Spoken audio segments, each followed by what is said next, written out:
कहानी है हमारे हीरो जियांग हान की, जिससे तकदीर ने उसके माँ बाप छीन उसे दर बदर की ठोकरें खाने छोड़ दिया। मगर जियांग हान को पता था कि उसके पेरेंट्स के गायब होने के पीछे एक बहुत बड़ा राज है, तो निकल पड़ा इस मिस्ट्री को सुलझाने। कल्टीवेशन की इस बेरहम दुनिया में उसका सफर आसान नहीं होने वाला था, मगर फिर उसने अवेकन की एक रहस्यमयी एंशिएंट कोल्ड्रन, जो कि पूरे गैलेक्सी को हिला कर रख दे। इसी पावर का इस्तेमाल करके जियांग हान इस दुनिया से बुराई को मिटाकर अपने दुश्मनों का काल बनेगा। तो कहानी की शुरुआत होती है एक मिस्टीरियस आवाज के साथ, जो कि हमें बता रही थी कि प्राचीन काल में एक बहुत ही रहस्यमय बीस्ट डिवाइन कोल्ड्रन अचानक से ही हेवनली realm में अपीयर हुई। उस कोल्ड्रन में ऐसी गजब की पावर्स थी जो कि पूरे हेवंस में खलबली मचा दे। तो इस कोल्ड्रन को हासिल करने के लिए तीनों दुनियाओं में जंग छिड़ गई। ईस्टर्न हेवन एम्परर और फ्लेम गॉड गॉडेस ने ह्यूमन एम्परर के साथ मिलकर फोर्सेस ज्वाइन कर ली, और फिर ये तीनों फोर्सेस मिलकर डीमंस, डेविल और अंडरवर्ल्ड का मुकाबला करते हैं, जिसके चलते इस जंग ने बड़ा ही भयानक मोड़ ले लिया। जब हालात आउट ऑफ कंट्रोल हो गए, तो इस जंग को रोकने के लिए हेवन एम्परर और फ्लेम गॉडेस ने मिलकर एक फॉरबिडन टेक्निक को कास्ट करते हुए डीमन एम्परर और डेविल लॉर्ड को सील कर दिया। वहीं पर अंडरवर्ल्ड का राजा ये जंग छोड़कर भाग निकला, क्योंकि वो काफी ज्यादा घायल हुआ था। वहीं पर हेवन एम्परर और फ्लेम गॉडेस ने मिलकर उस कोल्ड्रन को मॉर्टल्स की दुनिया में छुपा दिया। साथ ही वो दोनों भी बिना ट्रेसेस के गायब हो गए। और अब यहाँ से कहानी प्रेजेंट टाइम में आकर हमें बैम्बू फॉरेस्ट का सीन दिखाया गया, जहाँ पर हम जियांग फैमिली के दो डिसाइपल्स को देख पाते हैं, जिनका नाम था जियांग बा और जियांग शिनमेई। ये दोनों किसी की तलाश कर रहे थे और तभी उनकी नजर पड़ी ब्लड पर, तो काफी ज्यादा खुश हो गए, क्योंकि उनका शिकार उनके करीब था।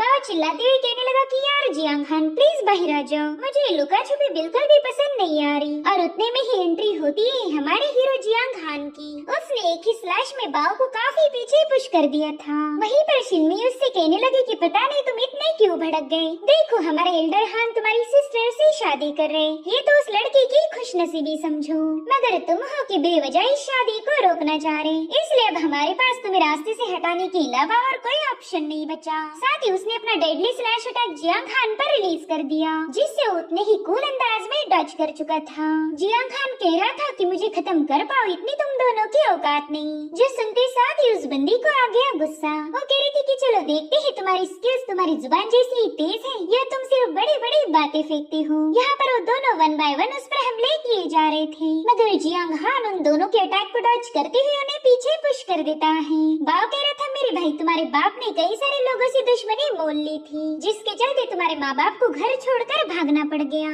अगर वो तुम दोनों बच्चों को अबैंडन नहीं करते तो शायद तुम्हारी आज ऐसी दुर्दशा नहीं होती। मुझे तो ऐसा लगता है कि तुम और तुम्हारी सिस्टर पैदा ही इसलिए हुए थे ताकि तुम्हारे माँ बाप के कर्जों को चुका पाओ। जो सुनते साथ ही हान सीधे उस पर अटैक करने चला गया, मगर बाओ ने उसके हमले को काउंटर किया और वहीं पर शिनमेई उस पर पीछे से अटैक कर देती है, जिसके चलते हान सीधा हवा में उछल गया था और उतने में बाओ उस पर फाइनल स्ट्राइक रिलीज कर चुका। हालांकि उसकी सोर्ड जियांग हान के गले में मौजूद एक एंशिएंट पेंडेंट से टकरा गई। इस क्लैश की वजह से वो पेंडेंट एक्टिवेट होकर जियांग हान काफी तेजी से एक अजीब सी जगह पर टेलीपोर्ट हो गया। बल यहाँ पर बस जियांग हान की सोल आई थी। दरअसल ये वही एंशिएंट कोल्ड्रन स्पेस थी जिसका जिक्र कहानी की शुरुआत में किया गया। अब जियांग हान कुछ समझ पाई इससे पहले एक लड़की उसे डरा देती है। वो पूछ रहा था कि बताओ ये हेवनली realm है या अंडरवर्ल्ड, साथ ही मैं तुम्हारे बारे में भी जानना चाहता हूँ। तो बंदी स्माइल करते हुए कहने लगी कि मेरा नाम है टियान्यू, मैं इस डिवाइन बीस्ट कोल्ड्रन की गार्डियन हूँ। यहाँ पर सब कुछ मेरे कंट्रोल में है, मेरा मतलब तुमसे भी था। ये सुनकर जियांग हान थोड़ा सा कंफ्यूज हो गया। टियान्यू से बता रही थी कि ये ना ही अंडरवर्ल्ड है और ना ही हेवनली realm, बल्कि ये एक सीक्रेट realm है जो पूरी दुनिया से अलग सलग एग्जिस्ट करती।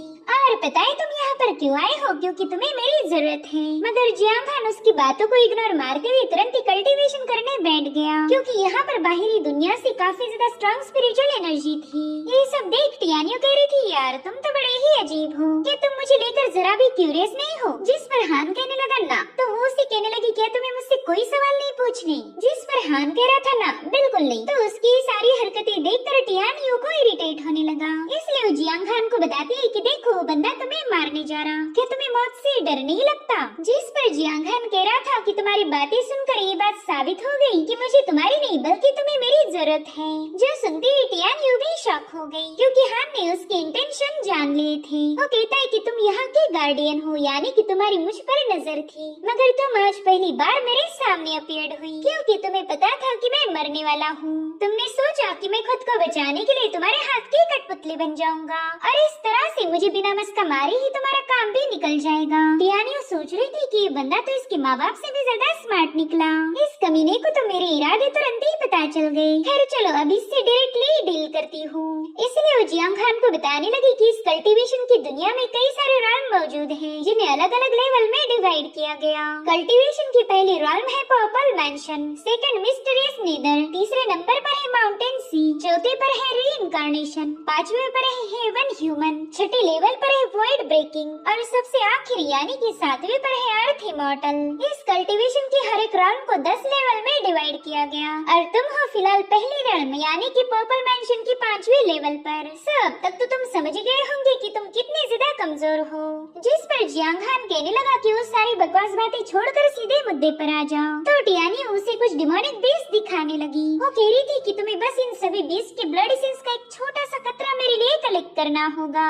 तुम समझ रहे हो ना, सिर्फ एक छोटा सा ब्लड का ड्रॉप, और उसके बदले में मैं तुम्हें इस दुनिया का सबसे स्ट्रॉन्ग कल्टीवेटर बनाने में मदद करूंगी। फिर तो तुम तीनों रन पर अपना डोमिनेंस साबित करके किसी सेलेस्टियल फेरी से शादी कर पाओगे। तो बताओ कैसा लगा मेरा ऑफर? जिस पर जियांग खान कहने लगा कि बिल्कुल ही बेकार था।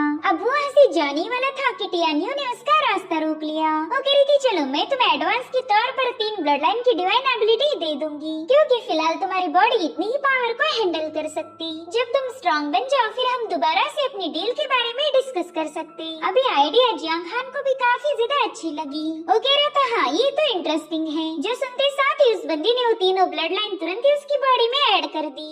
बाद में वो कह रही थी सॉरी एक बात बताना तो मैं भूल ही गई, दरअसल ये एबिलिटीज इनहेरिट करते वक्त तुम्हें काफी ज्यादा तकलीफ होने वाली है।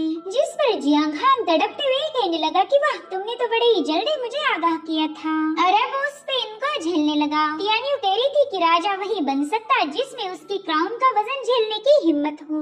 और अब थोड़ी देर में जियांग खान तुरंत ही उस कोल्ड्रन से बाहर आकर बाव की सोड को होल्ड कर लेता है। साथ ही साथ उसकी बॉडी से बहुत ही स्ट्रॉन्ग डिवाइन पावर रिलीज होने लगी थी, जो देख शिनमेई के तो होश ही उड़ गए। वो अमेज होकर कह रही थी कि ये बंदा अचानक से पर्पल मैंशन के 5वें लेवल से सीधे 7वीं पर पहुंच गया और अब वहाँ पर एक जोरदार ब्लास्ट होके ये लोग नीचे आ जाते हैं। बाव कह रहा था कि अब पता चला तुम्हारे बाप जियांग हिंजू ने तुम्हारे लिए काफी अच्छी डिवाइन एबिलिटीज छोड़ के रखी है। और तभी जियांग खान का रवैया ही बदल गया।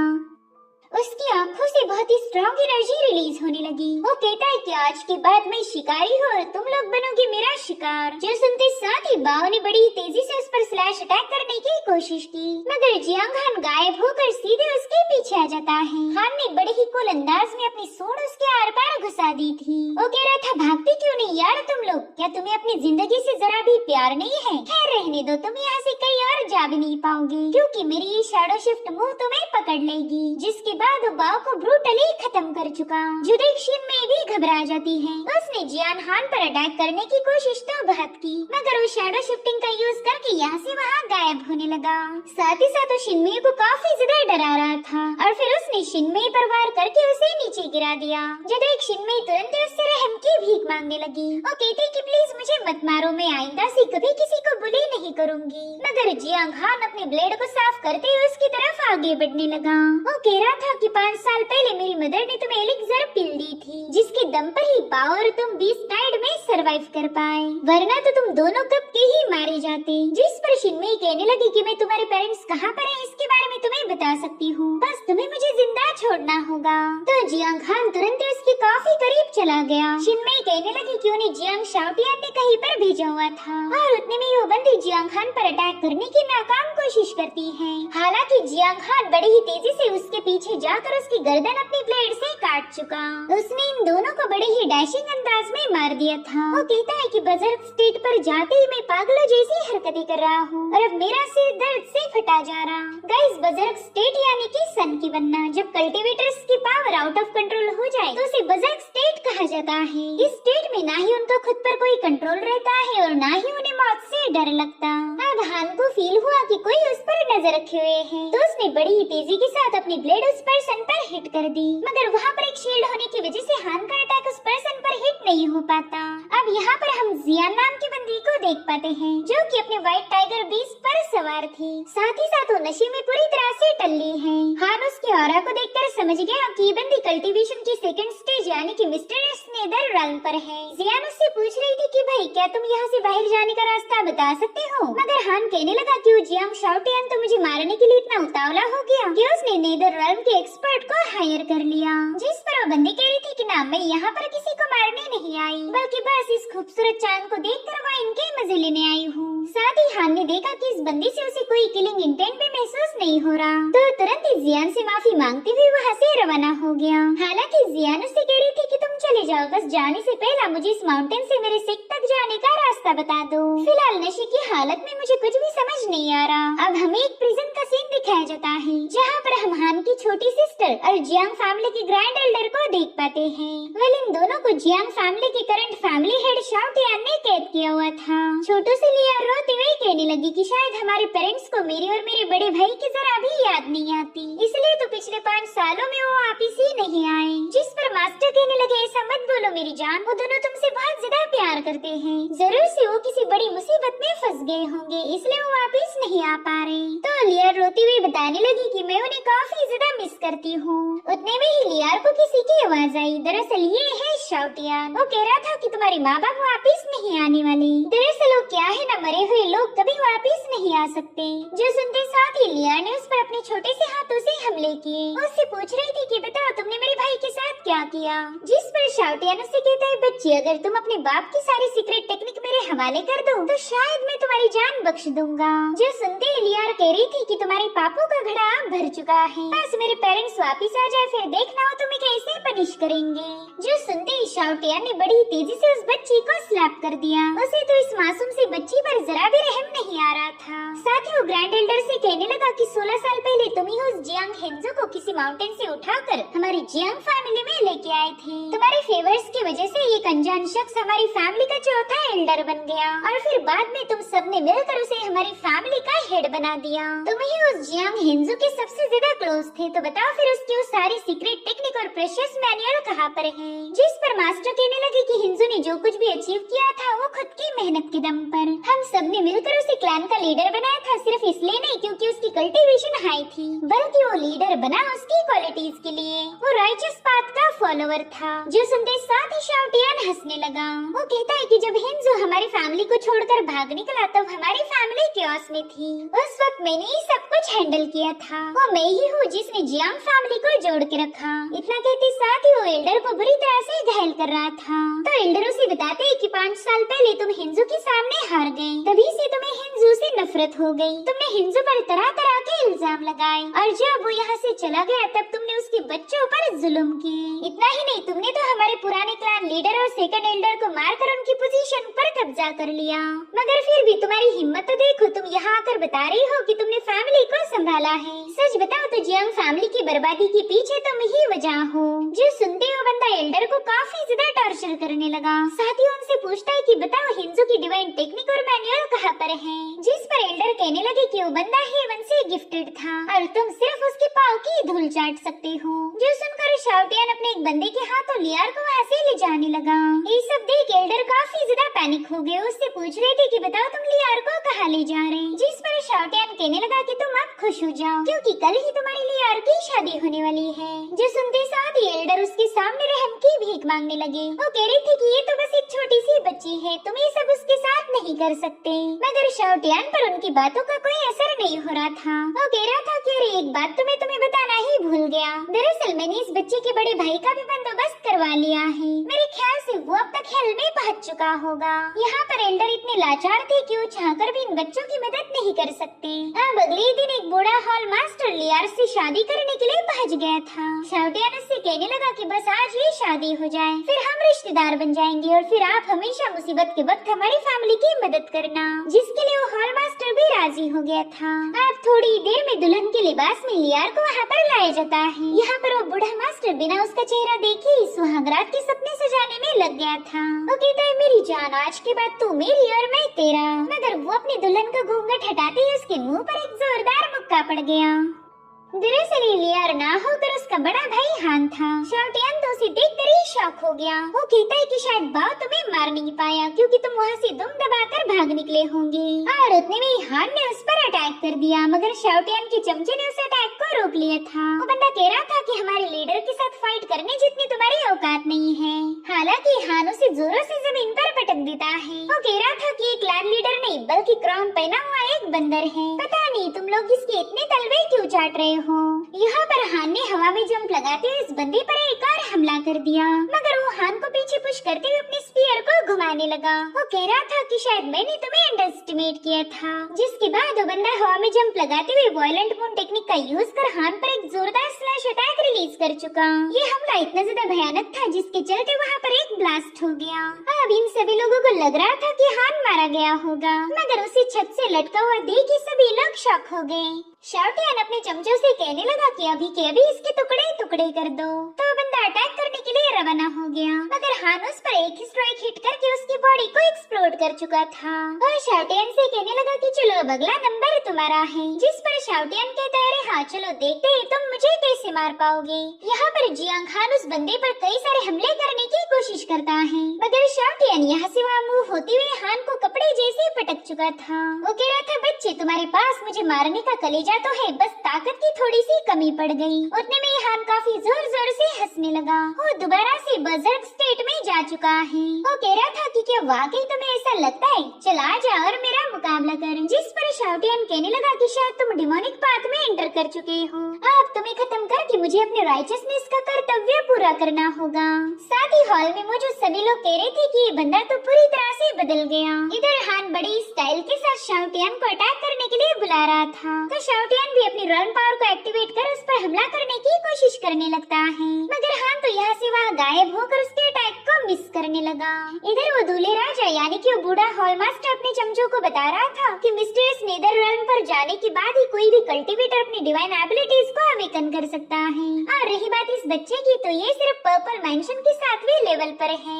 इसके पास कोई डिवाइन एबिलिटी नहीं होगी, ये तो बस एक लूजर है। बस कुछ ही देर और स्ट्रगल करके मारा जाएगा। इधर हान शाओटियान के अटैक को काउंटर कर उसे पीछे पुश कर चुका था। जो देख शाओटियान गुस्से में आकर उसके पेट में एक जोरदार पंच हिट कर देता है। हालांकि हान को तकलीफ होने के साथ साथ हंसी भी आने लगी थी, और फिर वो बंदा अचानक से ही गायब हो गया। शाओटियान तो उसे इधर उधर ढूंढ रहा था कि तभी हान उसके पीछे से आकर उसे धीरे से कहने लगा कि जिंदा बचने के लिए स्ट्रगल मैं नहीं बल्कि तुम कर रहे हो। और फिर वो अपनी ब्लेड उस बंदे के आर पार घुसा चुका। जियांग कह रहा था कि ये हमला हमारे ग्रैंड एल्डर के बिहाफ में है, जिन्हें तुमने बुरी तरह से टॉर्चर किया। तब तक शाओटियान फटाफट से उसे दूर पुश कर देता है, मगर अभी तो इस गेम की शुरुआत हुई थी। हान शाओटियान की तरफ अटैक करते हुए कहने लगा कि ये हमारे पुराने क्लान एल्डर और सेकंड एल्डर के बिहाफ में है, जिन्हें तुम्हारे जैसे घटिया बंदे के हाथों मरना पड़ा। इस बार हान ने उसका एक हाथ काट दिया था, जो देखकर तो वहाँ मुझे सभी लोग काफी ज्यादा शॉक हो गए। उन्हें लगा नहीं था कि हान इस बंदे की कुत्ते जैसी हालत करने वाला है। यहाँ पर शाओटियान गुस्से में उस पर कई सारे स्लैशेस रिलीज कर चुका था, जो देख हान कह रहा था, शायद मेरी जान अभी टॉर्चर झेल नहीं पा रही। तभी शाओटियान ने अपनी ब्लैक ड्रैगन इमर्ज टेक्निक को एक्टिवेट करते हुए हान पर एक जोरदार हमला कर दिया। दरअसल शाओटियान की डिवाइन एबिलिटी होने की वजह से हान भी इस पावर के चलते पीछे की तरफ घसीटा गया। वो कह रहा था कि चलो देखते हैं तुम मेरी इस अटैक को कैसे रोक पाओगे, मगर हान ने तो अपने एक ही स्लैश में उस बंदे को नीचे पटक दिया था। जो देख शाओटियान उससे पूछता है कि आखिर तुम मेरे एबिलिटी को काउंटर कैसे कर पाए। जिस पर हान कहने लगा कि इतने साल तुमने मेरी छोटी सिस्टर को टॉर्चर किया, क्लैन मेंबर्स को अब्यूज किया, क्या तुम्हें कभी लगा था कि तुम्हें ऐसा भी दिन देखना पड़ेगा। तभी शाओटियान गुस्से में अपनी एनर्जी को रिलीज कर एक पिल को कंज्यूम कर लेता है, जिससे उसकी पावर काफी हद तक बढ़ गई थी। वो कह रहा था कि हान तुम कभी मुझे मार नहीं सकते, मगर हान पर उसकी बातों का कोई खास असर नहीं हुआ। वो कह रहा था कि बस तुम्हारी स्ट्रगल है। साथ ही साथ उसे हवा में उछाल कर उस पर एक जोरदार अटैक कर चुका। हान कह रहा था कि ये अटैक उन सभी लोगों के लिए है जिन्हें तुमने इतने सालों तक टॉर्चर किया था। यहाँ पर हम देख पाते हैं कि शाओटियान की बॉडी पर हजारों कट्स पड़ चुके हैं, जिसके चलते एक ही सेकंड में उसकी बॉडी एक्सप्लोड होते हुए लाइफ प्रोटेक्शन टैलिस्मान एक्टिवेट हो जाता है। ये टैलिस्मान काफी रेयर मटेरियल है जो हर कोई अफोर्ड नहीं कर सकता। इस टैलिस्मान की मदद से किसी भी बॉडी पार्ट को प्रोटेक्ट किया जाता था, ताकि बाद में वो पर्सन दोबारा से खुद की बॉडी को रिबिल्ड कर पाए। यहाँ पर शाओटियान का सिर्फ मुंह जिंदा बचा था, तो वो अपने उसी मुंह से हॉल मास्टर से कहने लगा कि प्लीज मुझे बचा लीजिए। तभी हान कहता है, ना मेरे दोस्त, ऐसे काम तो नहीं चलने वाला। जिस पर शाओटियान कहने लगा, हान ये मत भूलो कि मेरा बेटा Jiang ping cloud dream pavilion का डिसाइपल है। अगर तुमने मुझे मार दिया तो जरूर से तुमसे बदला लेगा। तो हान उससे कहता है कि ये फालतू धमकियां देना बंद करो, बताओ मेरे पेरेंट्स के डिसअपीयरेंस में तुम्हारा क्या रोल था। जिस पर शाओटियान जवाब देते हुए कहने लगा कि मैंने तो बस उन्हें एक पैगाम भेजने के लिए क्लाउड ड्रीम सिटी रवाना किया था। और फिर क्या इतनी इन्फॉर्मेशन हासिल होते ही हान ने उसका बचा कुचा मुंह भी एक्सप्लोर कर दिया। इधर हॉल मास्टर का एक चमचा एकदम से लड़कियों जैसे घबराते हुए कहने लगा कि प्लीज इसे मार दीजिए, मुझे तो इस बंदे से काफी ज्यादा डर लग रहा है। तो हॉल मास्टर ने तुरंत ही अपने 2 चमचों को उस पर अटैक करने के लिए भेज दिया। हालांकि तभी वहाँ पर एक हैमर आकर पटक जाता है, जिसकी एनर्जी से वो दोनों बंदे घायल हो गए थे। दरअसल ये कोई और नहीं बल्कि जियान थी। वो कहती, मास्टर हान, आप हमारे पवेलियन में तो मन मर्जी चलाते हो, मगर आप यहाँ पर भी वही कर रहे हैं। खैर अब आप इस बंदे को मार नहीं सकते क्योंकि अब इसे प्रोटेक्ट करना मेरी जिम्मेदारी है। तो हॉल मास्टर उससे पूछने लगा कि आखिर इस बंदे के साथ तुम्हारा क्या कनेक्शन है। जिस पर जियान जवाब देते हुए बता रही थी कि जियांग हान अब मेरे किल गॉड स्क्वाड का हिस्सा बन चुका, इसलिए आप उस पर अटैक करने का सोचना भी मत। जिस पर हॉल मास्टर कहने लगा कि जहाँ तक मुझे पता है ये गॉड किलिंग स्क्वाड में शामिल ही नहीं था। तो जियान हंसते हुए बताने लगे कि हाँ बिल्कुल, 2 घंटे पहले ये हमारे क्लैन का हिस्सा नहीं था, मगर फिर मैंने इस बंदे की फिजिक को चेक किया, ये बंदा हद से ज्यादा ब्लेस्ड है, तो मैंने उसे हमारा क्लाउड ड्रीम पवेलियन ज्वाइन करने का ऑफर दे दिया। वेल यहाँ पर पहले तो जियांग हान ने मना किया था, मगर फाइनली जियान ने उसे पटा लिया। अब यहाँ पर हॉल मास्टर कह रहा था कि इंटरनल अफेयर्स हॉल की मंजूरी के अलावा ये बंदा हमारे पवेलियन को ज्वाइन नहीं कर सकता।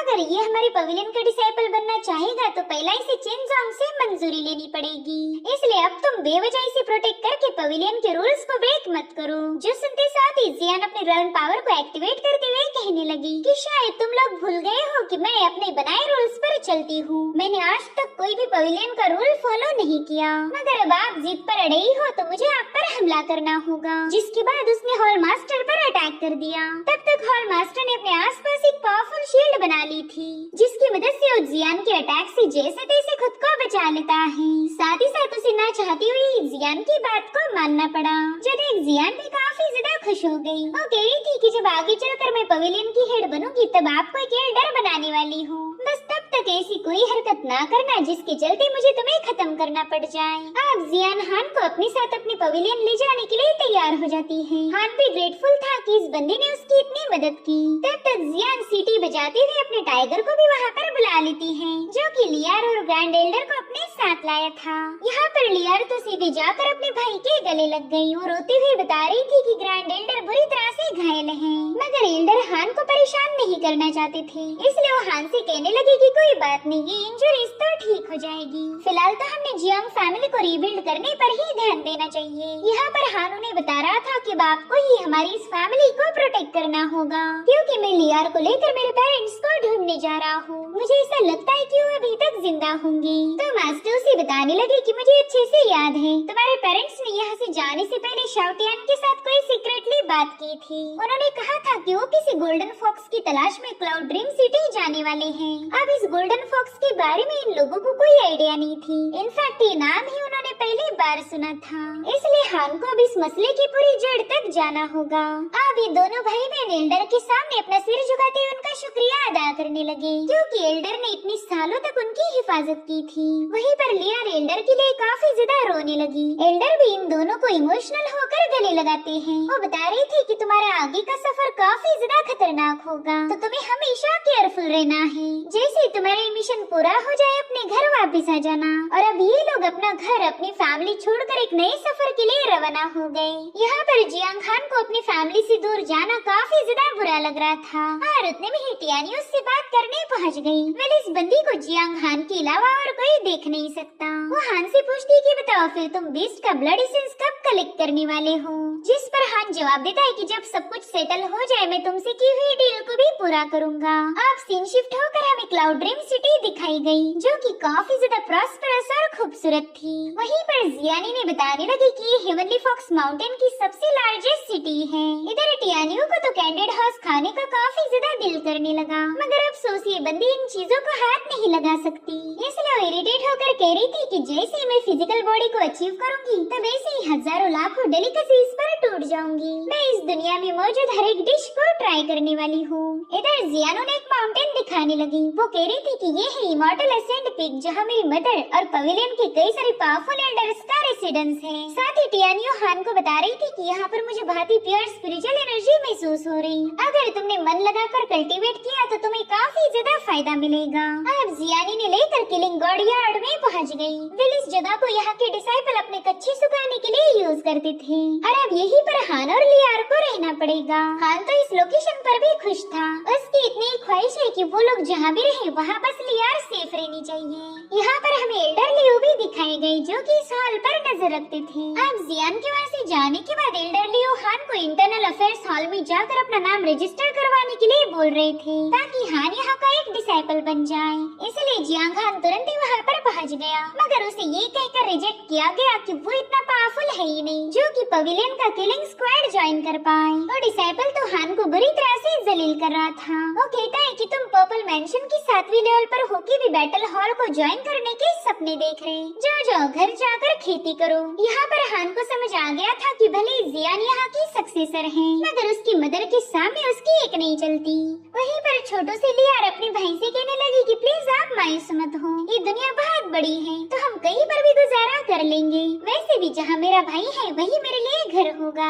हान को उसकी बातें सुनकर काफी ज्यादा बुरा लग रहा था। वो सोचता है कि मैं तो अपनी सिस्टर के लिए एक छोटा सा छत भी नहीं बना सकता। वहीं पर टियानियो हान से कह रही थी कि तुम अभी के अभी इस बंदे की पिटाई कर दो, तुम्हें इतना जलील होने की कोई जरूरत नहीं। तो हान टियानियो से कहने लगा कि मेरे पेरेंट्स के गायब होने में ये क्लाउड ड्रीम पवेलियन भी जिम्मेदार है, बस मुझे उनका कनेक्शन ढूंढना होगा, इसीलिए मैं इतनी आसानी से यहाँ से नहीं जाने वाला। इधर वो बंदा हान को वहाँ से भगाने में लगा हुआ था कि उतने में चेनजांग वहाँ पर आ जाते हैं जो कि इस इंटरनल सेक्शन का मास्टर था। उसने हान को तुरंत ही स्क्वाड में ज्वाइन करवाने की परमिशन दे दी थी, मगर तभी वहाँ पर 2 डिसाइपल्स पहुँच गए। वो चेनजांग से कहते हैं कि ये बंदा हमारा स्क्वाड ज्वाइन करने के काबिल नहीं है, मगर फिर भी आप इसे हमारा ऑफिशियल डिसाइपल बना रहे हो। फिर इस बंदे का नाम था लिनफेंग और इसके साथ है जियांग पेंग, ये उसी शाओटियान का बेटा था जो कि हान के हाथों मारा गया।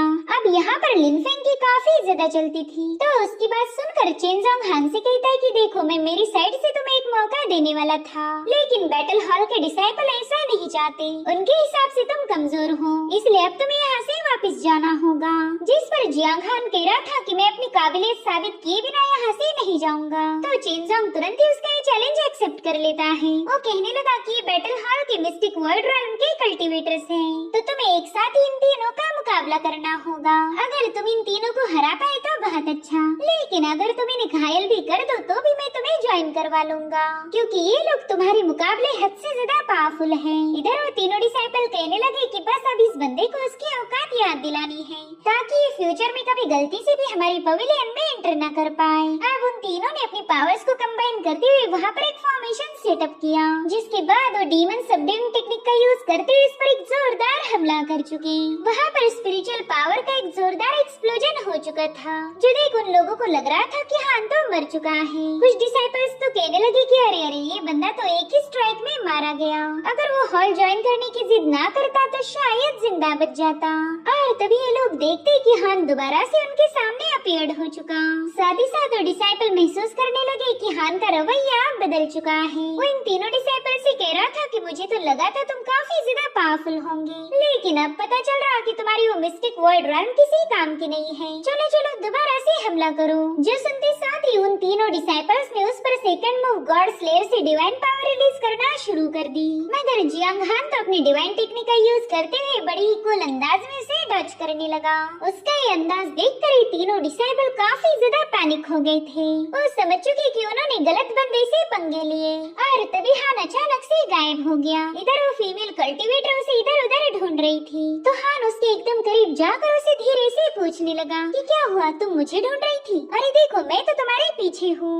और फिर उस बंदी पर एक जोरदार अटैक करके उसे बुरी तरह से घायल कर देता है। साथ ही साथ जियांग हान ने उसके दोनों साथियों के हाथ पांव भी तोड़ दिए थे ताकि वो काफी दिनों तक बिस्तर से उठ उठ ही न पाए। जियांग हान के ऐसी पावर्स देखकर वहाँ मुझे डिसाइपल काफी ज्यादा हैरान हो गए। वो कह रहे थे कि ये बंदा कोई लूजर नहीं बल्कि ये तो एक जीनियस निकला।